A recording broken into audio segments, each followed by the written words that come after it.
그 다음에 사실 그 손실 규모가 더 커진다 이렇게 보겠습니다. 그 어떤 분 같은 경우는 이제 이것이 왜 이렇게 시간이 갈수록 커지냐 하면 이 그림자, 미국도 그림자 금융입니다. 이렇게 빌 황이라는 사람이 이것을 좀 잘 파고들어서 가족 같은 법인단체는 신고하지 않게끔 돼 있었거든요. 그 감독당으로 벗어나 있으니까 네. 결국 이 실체 파악하는 과정에서 실체가 제대로 파악해야 규제가 나오는 거 아니겠습니까? 그래서 이 실체 파악하는 과정에서 손실 규모가 이렇게 눈덩이처럼 불어난다 이렇게 됐습니다. 그래서 CS가 55억 달러.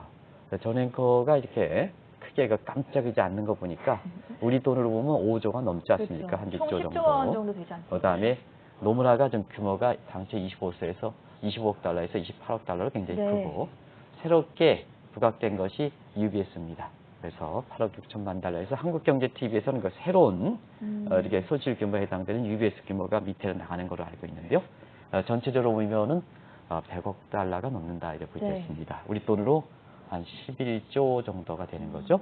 이런 측면에서 시간이 가면 갈수록 커지기 때문에 이게 전반적으로 보면은 사실 월가의 그 규제 문제, 더드 프랭크법, 볼커를 부활 이렇게 규제 문제로 되기 때문에 프람스트라이팅 자기 자본에 대해서 이렇게 투자하는 이 문제에 대해서 사실 강화되지 않겠느냐.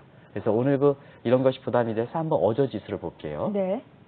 지금 이렇게 어제 지수 보면 팔 때가 아니다. 상당히 좀 뉘앙스가 지금 고점 상태에 왔다는 걸 알겠죠? 팔 때가 아니다. 강세장은 좀 더 지속된다.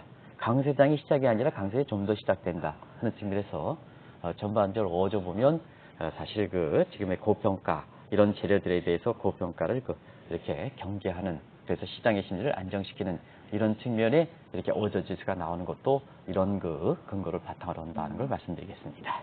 기업들의 어닝 서프라이즈가 이어지고 있기는 하지만 지수에는 오히려 별다른 영향을 미치지 않는 이유들에 대해서 오늘 혼조로 마감됐다라고 짚어봤고요. 이제 4월 FOMC 회의가 현재 진행이 되고 있습니다. 이런 가운데 관심을 모았던 미국의 주택시장 지표 미쳤다라고 할 정도로 저희가 여러 번 언급을 해드렸는데 상당히 높게 나오지 않았습니까? 미쳤다 이렇게 하니까 굉장히 좀 어제가 강하지 않냐 하는 쪽에 이렇게 됐습니다는 실제로 발표되는 이렇게 지표를 보면 그것이 실증적으로 네.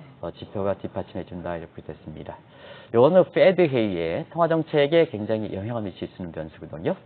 그런 측면에서 일단은 미국의 주택지수에서 대표 지수가 아시겠습니다만 케이스 실러 지수죠. 그래서 이날 지표 중에서 가장 관심이 있었던 것은 소비자 신뢰 지수 이런 것보다는 사실 케이스 실러 지수가 이렇게 됐습니다. 그래서 2월달 수치긴 하지만 미국의 주택 지표는 좀 파악이 좀 어렵습니다. 미국 같은 경우에는 계층별 주택이라든가 단독주택이라는 게 이런 게 있기 때문에 공동주택보다는 파악이 상당히 좀 어렵다. 그래서 이번에 발표되는 것은 2월달 지표입니다. 그래서 그 위에 가격 상승세가 더 빠른 거로 이렇게 나오고 있는데요. 2월달만 하더라도 12%가 급등했다. 이 수치 자체는 2016년, 시청자 여러분 아시겠죠? 2016년이 무슨 해인지. 이때 미국의 서프라임에서 주택 가격이 쭉 올라갈 때, 왜냐하면 2004년에 미국의 자산 부분의 거품을 잡기 위해서 앨런 그리스온 당시 페드 의장이 금리를 올렸었거든요. 사실은 금리를 올렸는데 그게 중국에서 대규모의 외환 보호를 이용해서 미국 국채를 사주다 보니까 자 기준금리 올려서 시장금리가 올라가야 국채 가격, 집값이 잡히는데요. 서프라임 사태가 발생하지 않는데요. 사실 그린스펀스 꺾기라 해서 중국이 미국의 국채를 사주는 과정에서 국채금리가 거꾸로 기준금리 올린데도 불구하고 시장금리가 떨어졌거든요. 이것이 자산 부분의 거품이 심하게 증대되면서 2008년 서프라임 사태를 발생시켰다 이렇게 됐습니다. 그래서 오늘 수치 자체가 이렇게 케이스 이슈 실러 지수에서 2월 달에 12% 급등해서 2006년을 굳이 꼽은 것은 바로 그런 측면이다. 결과적으로 보면 페드 입장에서 제롬 파월 입장에서도 지금의 금융 완화를 계속해서 가져가지만 편치 않은 상황이다. 이런 것을 뒷받침해 주기 위해서 오늘 미국의 케이스 실러 될 때 2006년이라는 것을 아주 꼽고 있습니다. 네. 그래서 그런 것이 그런 뜻을 갖고 있다 이렇게 됐습니다. 그러다 보니까 엘베스 워런이 오늘 법인세에 의해서 부유세에 대해서 다시 한번 거론했죠. 그래서 부인세에 거론한 것도 바로 그런 측면이다 이렇게 됐습니다. 한 가지 말씀드리면 왜 주택 집값이 미국의 통화정책에 영향을 미칠까 하면 통화정책의 관할 대상의 문제입니다. 앨런 그린스폰은 실물